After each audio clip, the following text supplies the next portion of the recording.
Hai, apa kabar semuanya? Semoga kabar Anda baik-baik saja.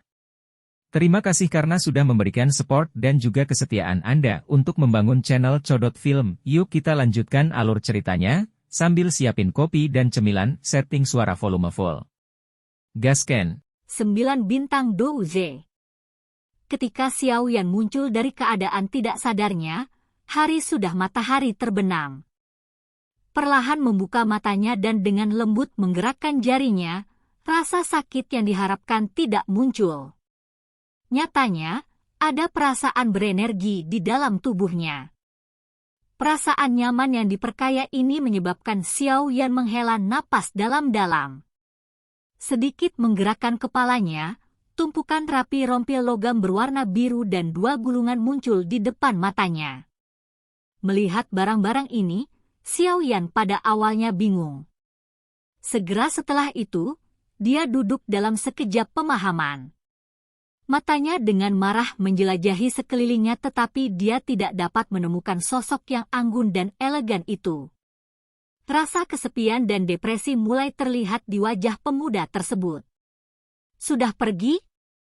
Sambil tertawa pahit, Xiao Yan dengan lemah berbaring di cabang di sampingnya. Setelah menyipitkan matanya cukup lama, dengan malas ia mengulurkan tangan untuk mengambil rompi besi bagian dalam yang tersusun rapi. Memegangnya dengan telapak tangannya, rompi bagian dalam anehnya menahan sedikit kehangatan dan tidak dingin.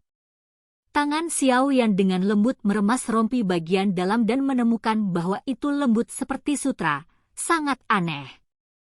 Meraih rompi bagian dalam biru itu dengan erat, Xiao Yan meletakkannya di bawah lubang hidungnya dan mengendus, mencium aroma tubuh yang ringan. Dia benar-benar meninggalkan semacam objek yang pas di belakang, dengan ekspresi aneh di wajahnya, Xiao Yan bergumam. Memisahkan rompi logam bagian dalam, tanda cakar yang ditinggalkan oleh Amethyst Winged Lion muncul dalam penglihatannya. Menarik rompi logam ke dalam pelukannya, Xiao Yan mengangkat kepalanya dan melihat ke puncak pohon yang jarang, senyum di mulutnya sedikit pahit. Dia kembali dan terus menjadi Du Huang yang dihormati. Saya juga harus terus berjuang untuk Du Shi saya. Dengan paksa menggelengkan kepalanya, Xiao Yan meletakkan kedua gulungan itu ke dalam ring dengan depresi. Menundukkan kepalanya dan melihat jari belakang di cincinnya, dia bertanya, "Guru, kita mau kemana sekarang?" Cincin itu bergetar ringan, Yao Lao melayang keluar, mengelilingi Xiao Yan dan tiba-tiba berbicara, "Lihatlah kekuatanmu saat ini." Mendengar ini, Xiao Yan bingung dan mengikuti nasihatnya. Dia menutup kedua matanya dan dengan cepat merefleksikan keadaan tubuhnya. Sesaat kemudian, dia membuka matanya. Berbicara dengan cemas, "Bintang 9 Douze? Bagaimana saya melompat 2 bintang? Apakah karena Amethyst Essence itu? Hanya 2 bintang? Setidaknya wanita itu bukan idiot. Jika dia membantumu menerobos ke Douze, akan ada masalah besar," kata Yao Lao tanpa emosi. "Apa artinya?" Xiao Yan bertanya dengan bingung. Energi dalam Amethyst Essence memang kaya.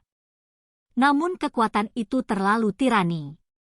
Meskipun wanita itu sudah memperbaikinya sekali, jika Anda membiarkan api ungu meningkatkan kekuatan Anda saat ini, pusaran Qi di dalam tubuh Anda hanya akan mengembang dan meledak. Singa bersayap Amethyst mampu menaikkan seluruh peringkat setelah memakannya karena tubuh fisik mereka sangat kuat, sehingga mereka tidak memiliki alasan untuk takut dimangsa oleh api ungu.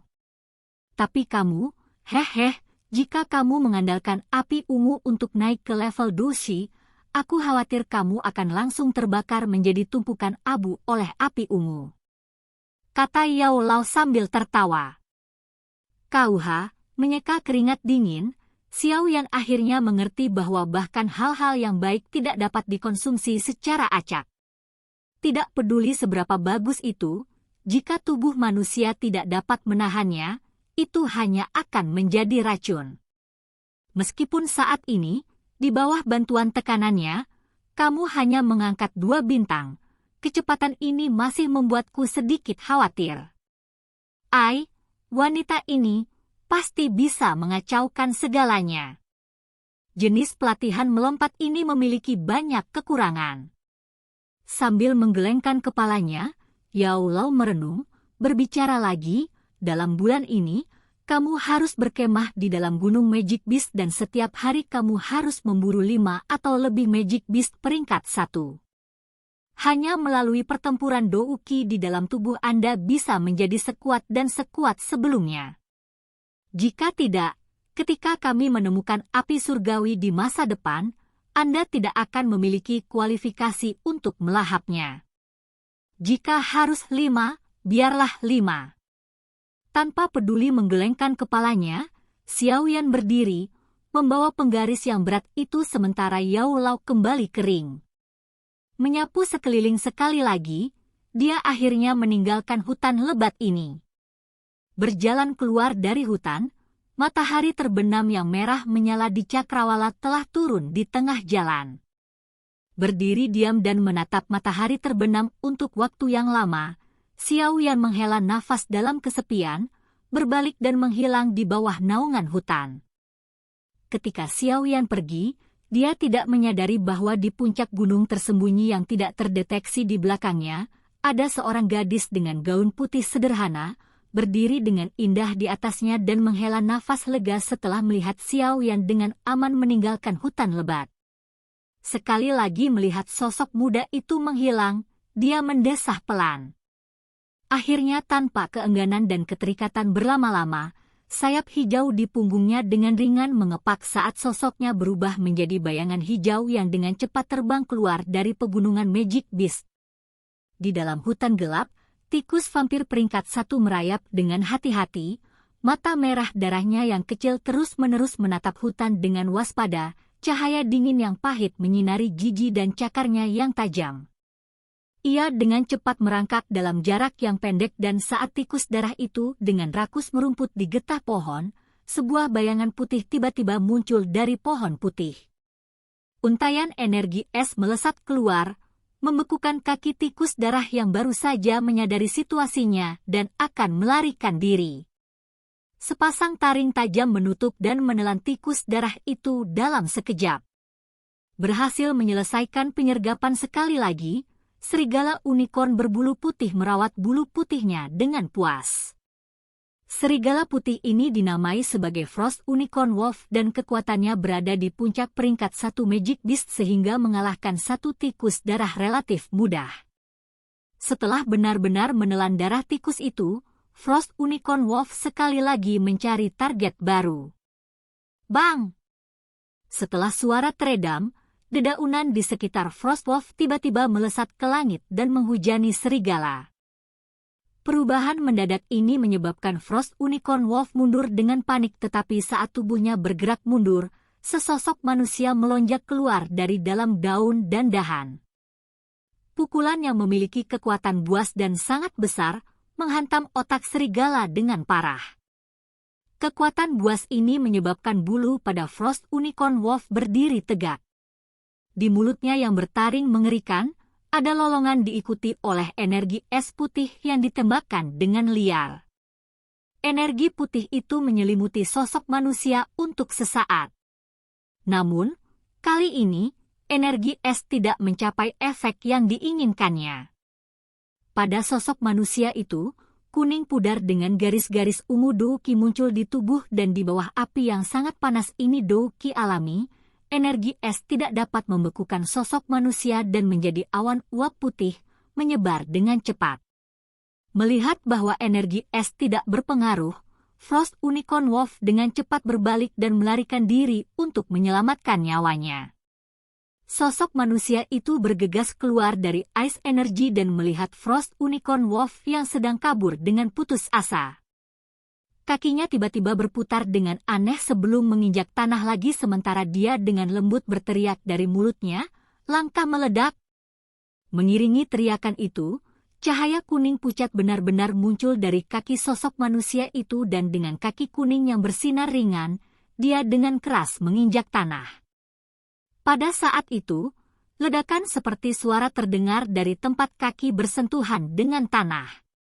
Di saat yang sama, sosok itu menyerbu keluar dengan kecepatan gila seperti anak panah yang meninggalkan busur, sedikit sulit dipercaya. Mengikuti langkah itu, sosok itu mengambil beberapa langkah lagi dan setiap kali kakinya mendarat, akan ada ledakan seperti suara. 8 suara terdengar, 8 langkah. Dengan hanya 8 langkah itu, sosok itu benar-benar melampaui Frost Unicorn Wolf yang dikenal dengan kecepatannya. Melompati Frost Unicorn Wolf, sosok itu memutar tubuhnya dan dengan kejam meninju kepala serigala. Pada saat itu, kecepatan Frost Unicorn Wolf terhenti dan dengan suara teredam, kepala serigala yang tangguh itu meledak dan melesat ke segala arah. Hanya menggunakan satu pukulan untuk menetralkan Frost Unicorn Wolf, sosok itu mengangkat kepalanya, memperlihatkan tampilan pemuda yang jelas dan tampan. Itu Xiaoyan yang sedang berlatih di pegunungan. Xiaoyan hari ini, dibandingkan dengan sebulan yang lalu, memiliki perasaan kuat tambahan padanya dan ada perasaan berdarah yang meresap ke tubuhnya. Jelas, harus berburu 5 atau lebih binatang ajaib setiap hari membuat Xiaoyan baru. Setelah melalui pertumpahan darah, siapapun juga akan mengalami semacam perubahan. Setelah sebulan berburu dan berlatih, Dou Qi di dalam tubuh Xiaoyan yang membuat Yao Lao sedikit khawatir akhirnya menjadi mantap dan tenang. Benang energi yang berasal dari Amethyst Essence disempurnakan oleh Xiaoyan beberapa kali ke pusaran Qi di perut bagian bawahnya dan hanya setelah menyusut hampir setengahnya, pemurnian akhirnya berhenti. Meskipun pusaran Qi tampak seperti menyusut, Xiaoyan jelas mengerti bahwa saat ini dia jauh melampaui dirinya dari sebulan yang lalu. Selama bulan ini, Xiaoyan melatih teknik Du peringkat Xuan Tengah yang ditinggalkan Yunji di salah satu gulungan, dan keterampilan ini adalah langkah-langkah meledak yang baru saja digunakan Xiaoyan. Seperti namanya, ini adalah jenis teknik Du yang mengandalkan momentum dari ledakan energi untuk meningkatkan kecepatan dan untuk benda ini, Xiaoyan cukup tertarik dan mempelajarinya. Namun, dengan kekuatan Xiaoyan saat ini, dia paling bisa memanfaatkan 10 langkah-langkah meledak, lagi-lagi tidak mungkin. Namun meski begitu, langkah meledak memiliki kontribusi besar untuk misi berburu Xiaoyan di bulan ini. Yunzi meninggalkan 2 gulungan, satu adalah metode Qi dan yang lainnya adalah teknik Du, tetapi Xiaoyan hanya mempelajari teknik Du, langkah-langkah meledak. Metode Qi lainnya tidak berguna bagi Xiaoyan yang telah mempelajari mantra api dan karena itu, Xiaoyan hanya bisa meninggalkannya dengan dingin tanpa pengawasan di dalam ring. Secara keseluruhan, bulan pelatihan ini melipat gandakan kemampuan total Xiaoyan dan tanpa batasan atau batasan apapun, mengalahkan Dou Shi bintang 2 bukanlah hal yang mustahil. Setelah akhir bulan, Xiaoyan tinggal di dalam pegunungan binatang ajaib selama beberapa hari dan dalam kondisi sempurna, membunuh binatang ajaib peringkat 2, menggunakannya untuk mengukur buah dari pelatihannya. Setelah mengukur kemampuannya saat ini, pikiran Xiaoyan mengembara ke wajah tegas seorang pria paruh baya. Orang itulah yang memaksanya memasuki kedalaman pegunungan binatang ajaib beberapa bulan sebelumnya. Dan sekarang, mungkin waktu terbaik untuk membalas dendam. Silahkan pergi ke. Oke guys, jangan lupa like, comment, share, and subscribe di channel Codot Film. See you next video, peace out and bye-bye.